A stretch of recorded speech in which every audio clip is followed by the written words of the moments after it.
When I was home recently in Boise, Idaho, visiting relatives, I was in this parking lot of a grocery store and was really shocked and amazed to see 10 to 20% of the vehicles had massive horizontal damage, roof, hoods, and even tops of the trunks, because Boise gets a lot of direct sunlight. It got me to thinking that if that many percentages of vehicles had damage, which clearly affects the resale value, and not only that, just looks terrible, is that this just shows me that there's a huge market for wrapping hoods and roofs. Very straightforward, something that I've always thought is a great way to make money because it's a very straightforward install, doesn't require a lot of film. So in this video I want to show how to wrap a hood and roof and what that involves in terms of install and what to think about. My favorite thing about these types of installs is because they're so straightforward, very easy to do on location. So what I did is I called a good friend of mine who has a minivan, and he was a cool guy in high school. Now he's got kids, he's got a minivan, but I said, how about if I put some carbon highlights on your hood and roof, and it will protect the paint and also look really cool. He says, why not? So I'm going to start off with the hood. With the hood, this only had nozzles to be removed. Very straightforward and easy hardware removal, hardly ever breaks. First thing that I want to do once I take off the hardware is clean, pick up with the windshield wipers, get all the dirt behind there, then just do an overall general clean, soap and water right there. Now because I'm putting on carbon, I want to make sure I get a perfect surface, use my clay bar glove, soap and water solution, do circular movements around there, and again this doesn't take super long because I got a nice wide clay bar glove, then wipe off the soapy residue with just a paper towel. Then I want to degrease, and again degreasing the edges are really important. In this case I'm using 70% isopropyl alcohol. Paper towel, get it right there on all the edges. So I do 360 degrees around all the edges, get that super degreased because that's the most important part to do. Remove any kind of oil that builds up, and especially because I use soap twice to clean the hood, want to get that off. Then I just go over the main surface area with isopropyl alcohol, and again overlapping strokes to get 100%. But again, three-step cleaning process, very straightforward, didn't take too long. Then with the excess film, again putting on carbon, when I trim this off, and I'm going to show a video later on the wrap too of what I do with these scraps. But for now, you're just going to be focusing on hood and roof. And again, for me, I want it super clean, so I just go back over this area with a tack cloth, do one half of the hood and then the other half. Again, I don't want a single speck under there. Because I'm using good film with air egress and repositionable, simply take off the entire backing paper underneath the film on the hood so I don't get any dirt under there. Make glass, do my whole triangle thing. Once I got glass, really straightforward install. So again, hoods are nice and easy. Got a new buffer on my squeegee, work right in the middle, work left and work right, and this because I have glass top to bottom, just do long vertical strokes, get the material on, and then I click before cutting so I have a super sharp knife, angle my blade out so it gets that wrap around the edge so I get full carbon coverage. But again, really no need in this case because it's a very straightforward hood and didn't really stretch it a lot, is I feel very comfortable cutting it to the edge and just angling my blade very far away to get that full coverage. They gotta get that quality in terms of looks but also the durability.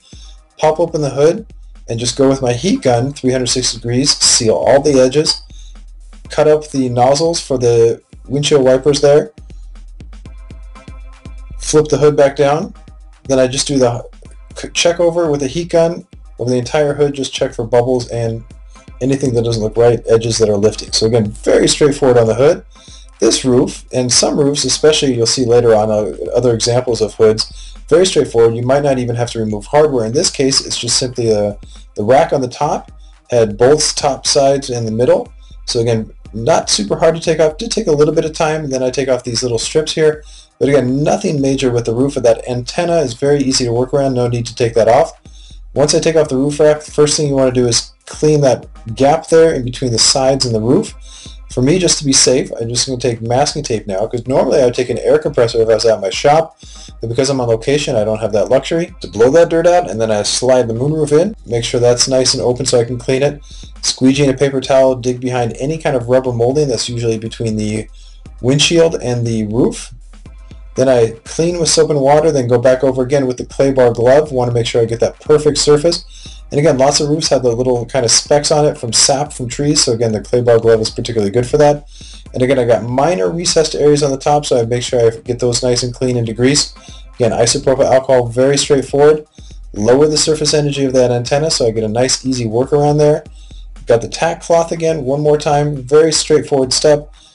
tack cloth to go over light, nice and easy. I'm not pressing with the tack cloth because I don't want that wax to transfer to the roof. But again, all specks of dirt are covered, super clean. Remove any kind of excess film, and again later, all these scraps are going to be used later on this same vehicle. But again, that's another video on the Rep Institute. Make my relief cut with the backing paper on because it's carbon. Make sure it's a fully enclosed shape. Pull off the backing paper just past the antenna.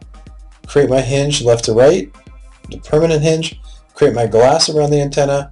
Again, doing the triangle thing. Lots of videos on the Rep Institute about this. But notice that I'm doing the antenna first. If I happen to cut the antenna bad, at least I can save the majority of the roof with the backing paper on and maybe use that for something else. So again, I don't want to waste the entire roof. Always make sure the hardest part is done.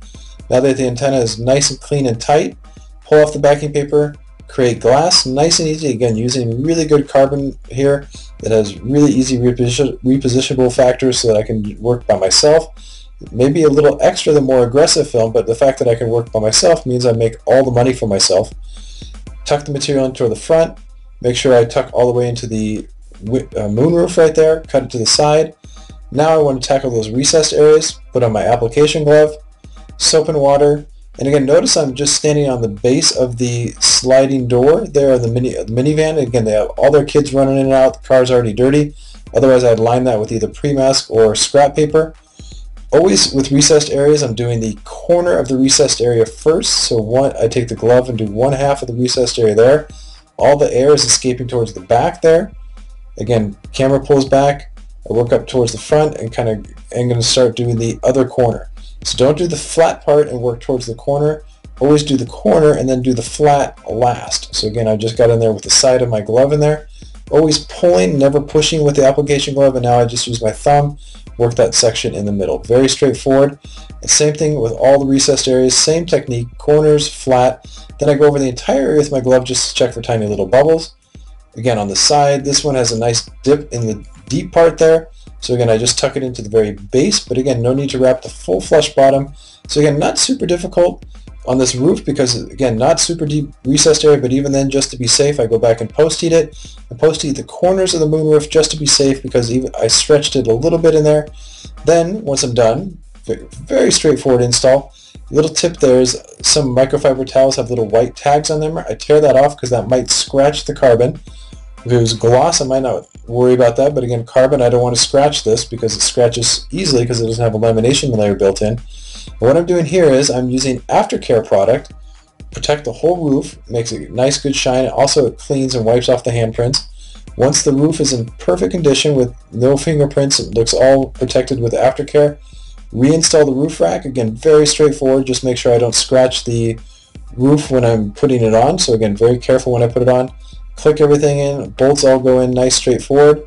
Again, what I want to do is just go that extra step where now I'm going to wipe down the roof rack. Just make sure that that plastic that is super shiny really pops, and I'll also wipe down the car just to make sure it's really customer friendly. And now I'm going to upsell aftercare, and again, this is my friend's wife, Tabitha, super sweet. I'm showing her how to use the aftercare, how, especially with carbon, you want to wipe in the direction of the carbon, especially with microfiber towels because you don't want it to catch those edges. But I tell her, you should use this every 2 weeks. And I'm going to give you a sample bottle, and once the sample bottle's done, I can send you guys another big bottle, or if this was a paying client, I would upsell them later just to give them a sample bottle as a thing to use for a couple times. Once that's empty, I can sell them a big bottle and make a little extra profit. So then here's the final product. Very straightforward, roof and hood, but again, super happy client. Now instead of driving a very common minivan, they got one that's kind of hyped up on carbon. And the overview for this is, this took 5 meters of carbon. I did it on location. Hardware removals took about 25 minutes on and off in total. The hood took about 20 minutes, very straightforward. Roof install was 45 minutes, so total time was 1.5 hours. Here's a couple of other examples of what you can do is use brush metallic on hood, roof, and back there. Very straightforward. Here's a Lamborghini. Very straightforward, 3 meters of gloss black. Again, don't need to do the whole thing, just the roof. And here's a great example of Mini Coopers, 2.5 meters of gloss black. Super easy, no hardware removal. So again, really great, I think, in terms of making good money. So the wrap up for hood and roofs is it protects the OEM, so it's a great upsell. So show them pictures of what I did at the beginning of the video of damaged hoods and roofs. And let's say if I wrap your hood and roof for, let's say, X amount of money, your resale value is more than going to pay for this install, and plus it's going to make your car look cool. So again, increases resale